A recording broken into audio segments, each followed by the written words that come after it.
In this video, I'll be going through the 48 laws of power, and today we're covering law number 19, law number 20, and law number 21. Law number 19 says, know who you're dealing with. Do not offend the wrong person.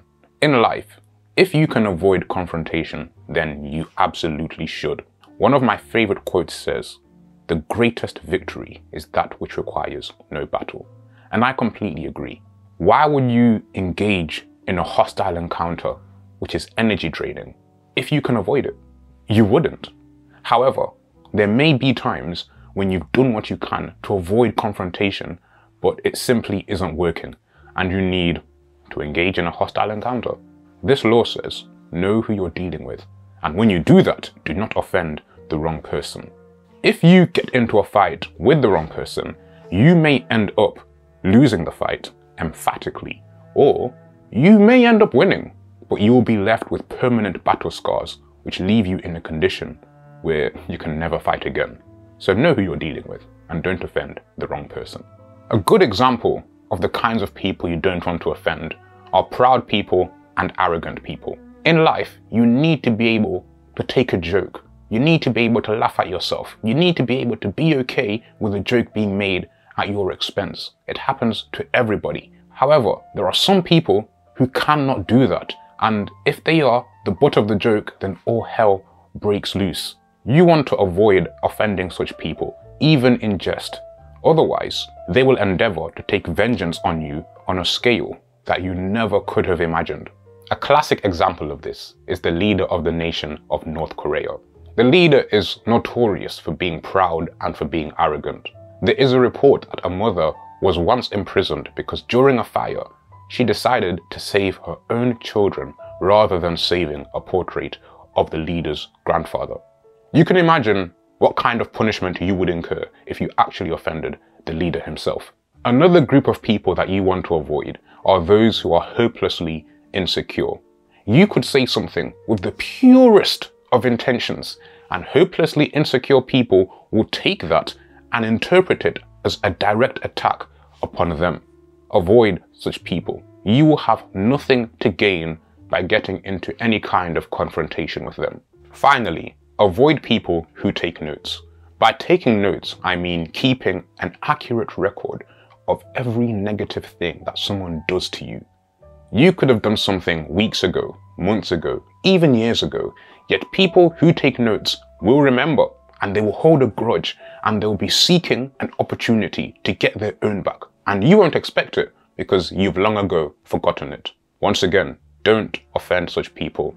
Avoid confrontation and get on with your life peacefully. This law isn't just about picking your battles. It's bigger than that. It's about picking your opponents. If you ever need to be involved in a confrontation, make sure you understand who you're dealing with. Is the person you're dealing with level-headed? Do they have a balanced mind? If so, then by all means proceed. But if not, if there's something like the individuals we discussed a few seconds ago, then it's best for you to avoid that altogether. Otherwise, these are the kinds of people who will make it their life's mission to defeat you. And if you end up in a fight with them, you will lose. Not because they're more advanced than you or because they're more intelligent than you. It's just because they simply have nothing else better to do than to see you lose. And you do not want to meddle with such an individual. Law number 20 says, do not commit to anyone. When you are committed to somebody, you become heavily invested in them. Your mood, your emotions, your well-being. These things are all determined by how well things are going with the person that you're committed to. That's a very precarious situation because you cannot control human emotions. Today, things may be okay, and tomorrow, things might be a disaster. These things randomly fluctuate, and if you're committed to somebody, you have to experience that. To avoid that, simply don't commit. Another reason not to commit to anyone is that committing forces you to take sides. And if there's a conflict, one of these sides may win, which will be great for you if you're on the right side. But one of these sides may lose, and this could end up being a disaster for you. If you want to avoid this, remain neutral and don't commit. A good example of when to use this law is if you have two friends who are close to you who are fighting. We've all been there, and it's not pleasant. It's very tempting in such a situation to take the side of the person who comes to you first and say, you're right and the other person is wrong. However, don't commit. The best thing to do is to say, I understand why you see it that way, but the other person may have a valid viewpoint as well. When you do this, you acknowledge that the other person could be right, but at the same time, you yourself remain neutral so that later on down the line, when they inevitably reconcile, you are not accused of having favored somebody. And even better, you gain power because you put yourself in a position to mediate between the two people. Another reason not to commit is that people change. I used to be a huge fan of Will Smith when I was growing up. I would binge watch The Fresh Prince of Bel-Air and I thought he was the coolest person who ever lived. I wanted to be Will. But then after he slapped Chris Rock, my view on him changed. I was thinking, how can you embarrass yourself at such a distinguished event? I thought you had more self-control than this. And it took me a while to come to terms with the fact that somebody who I'd idolized, somebody who I'd admired, somebody who I'd wanted to be was not the person I thought they were. I was distraught. That's because I let myself commit. If I hadn't committed and I had just remained neutral, Will Smith could have revealed his true character and I would have been okay. No disappointment, no love lost. In life, rather than committing to a person, commit to principles and commit to values.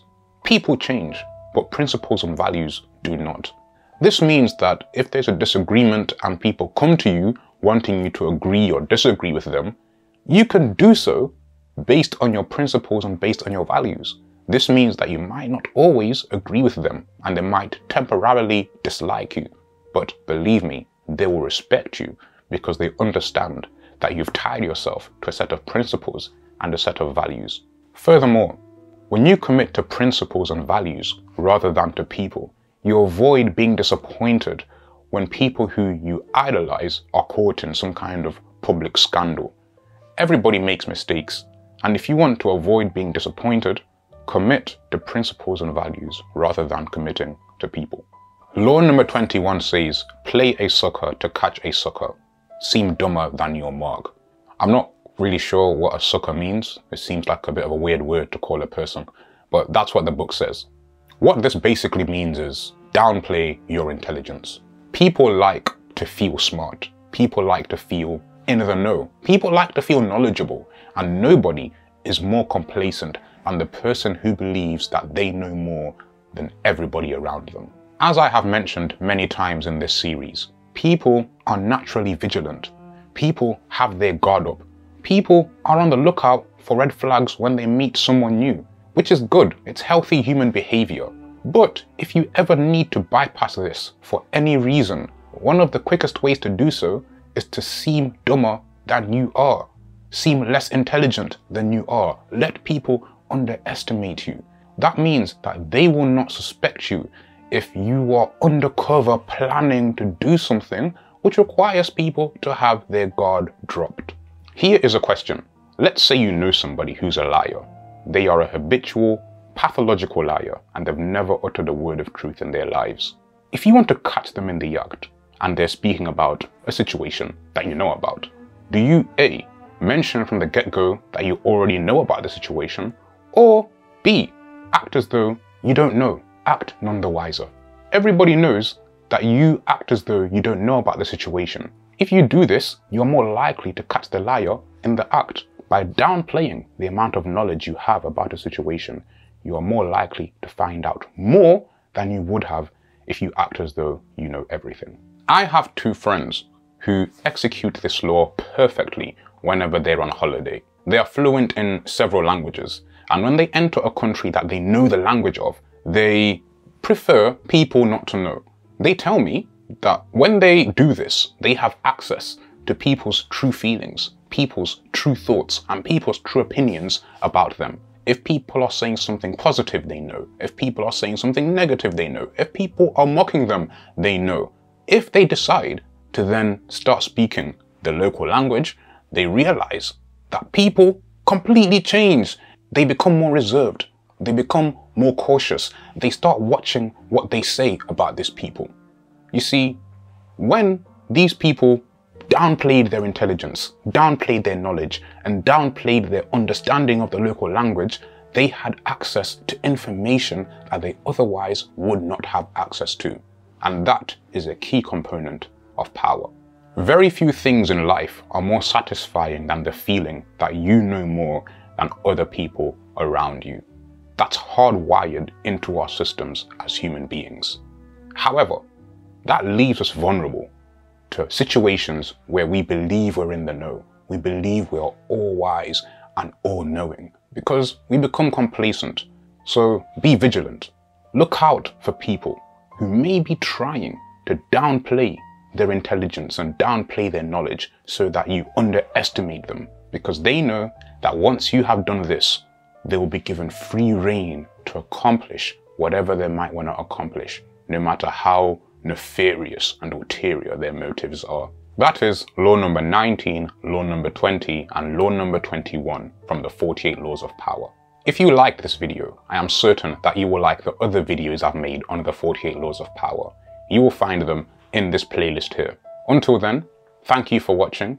Definitely like the video, subscribe, and turn on notifications so that you can be alerted whenever a new video is released.